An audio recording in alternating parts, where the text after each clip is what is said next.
Zara, sou professora de política educacional no Departamento de Educação da UFOP, e o que eu pretendo tratar aqui, rapidamente, é sobre os efeitos, os impactos da pandemia na educação formal.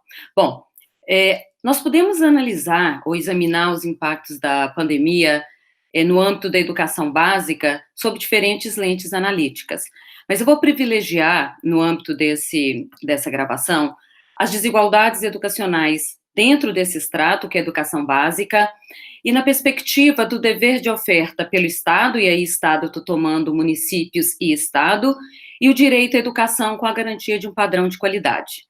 Bom, nesse debate, né, de impacto da pandemia e desigualdades pensado do lado de quem oferta e de quem recebe a educação, a primeira consideração que precisa ser feita é que hoje nós temos 40 milhões, né, exatamente 40 milhões de estudantes na educação básica, sob responsabilidade legal de estados e municípios.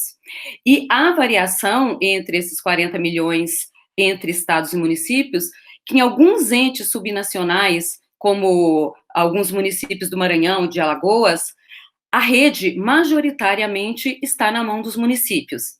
E o grande problema é, nas mãos, a maioria das matrículas está nas mãos do ente federado mais frágil do ponto de vista tributário fiscal, ou seja, o maior número de matrículas de responsabilidade legal, educação fundamental 1, educação infantil, e em alguns casos, educação fundamental 2, está sob responsabilidade legal dos municípios, e esses municípios, entre os três entes federados, é aquele com menor capacidade tributária fiscal.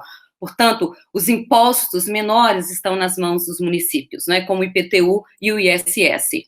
E nesse cenário de pandemia, dois impostos bastante significativos, bastante expressivos para municípios, que é o ISS, o Imposto sobre Serviço, e para os estados, que é o ICMS, eles foram profundamente afetados, né? Nós tivemos uma queda de aproximadamente 70% no imposto sobre serviços, e 40% aproximadamente em torno do ICMS, né?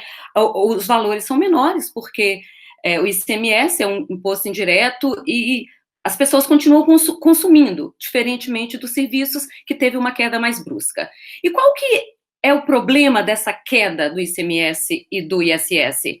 Porque sobre esses dois tributos, recai a vinculação de 25% para a educação.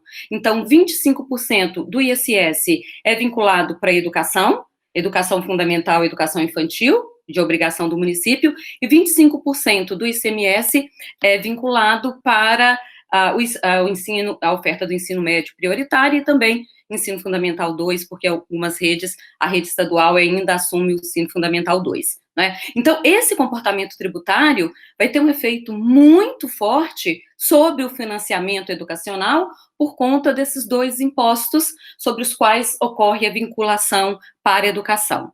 Bom, esse ano, recentemente, o mês passado, me parece, ou ainda esse mês, o Fineduca, o Fineduca, ele produziu uma nota técnica em que ele projeta 3 cenários de queda de arrecadação. Em um cenário mais otimista, nós teríamos uma perda de aproximadamente 62 bilhões de reais.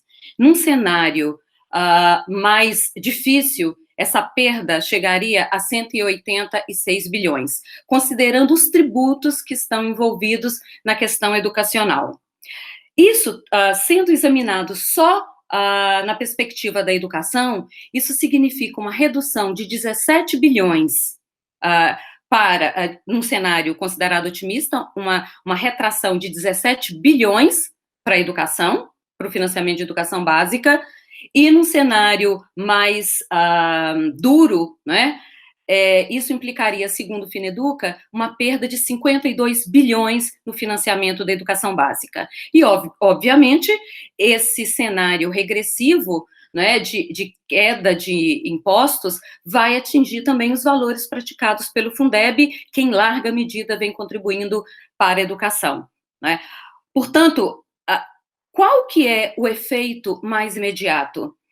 A retomada das aulas na educação básica, né, que está sob responsabilidade de municípios e estados, tanto no formato presencial quanto no formato remoto, ela implica um esforço tributário fiscal que os municípios não têm como fazer. Sobretudo, e os estados também não, sobretudo nesse contexto de queda de arrecadação. Porque se as aulas são retomadas presencialmente, né, o que eu acho menos provável, os municípios e estados vão ter que cuidar de aspectos de segurança sanitária. Então, se as salas têm 40 alunos, essas salas vão precisar ser desmembradas, pelo menos cada uma delas em 3 salas, para se manter a distância necessária. Isso sem contar em máscara, álcool, todas as medidas que envolvem os cuidados sanitários por conta do Covid-19. Então, isso do ponto de vista presencial, você vai demandar dos entes federados muito mais recurso. Se eles voltam remotamente, eles também vão precisar de muito recurso, porque eles vão ter que criar plataformas de aprendizagem. Mas eles vão precisar também pensar em estratégias para minimizar as desigualdades daqueles alunos que não têm acesso à internet em casa. Sem contar que muitos deles vão precisar continuar ofertando alimentação, mesmo do ponto de vista remoto. Qual é a saída, então? A única saída que me parece ser possível e é desejável, né, e que a legislação já cuidou dela, já está regrada juridicamente, é a União, ou seja, o governo federal, ele de fato efetivar aquilo que está disposto no artigo 211, que é assumir uma função redistributiva e supletiva em termos financeiros, mas também em termos técnicos, para a educação dos estados e municípios. E do lado da sociedade e de seus representantes, né, eu estou tratando do Congresso exatamente, é preciso um esforço no sentido de se pensar lógicas de tributação de renda mais progressivas, no sentido de se tributar lucros, dividendos, exatamente do grupo que está no topo da pirâmide. E isso já foi, inclusive, do ponto de vista acadêmico, delineado pelos professores Fábio e Úrsula Pérez. Então, me parece que essas são as duas possibilidades dentro desse cenário que nós estamos lidando no momento.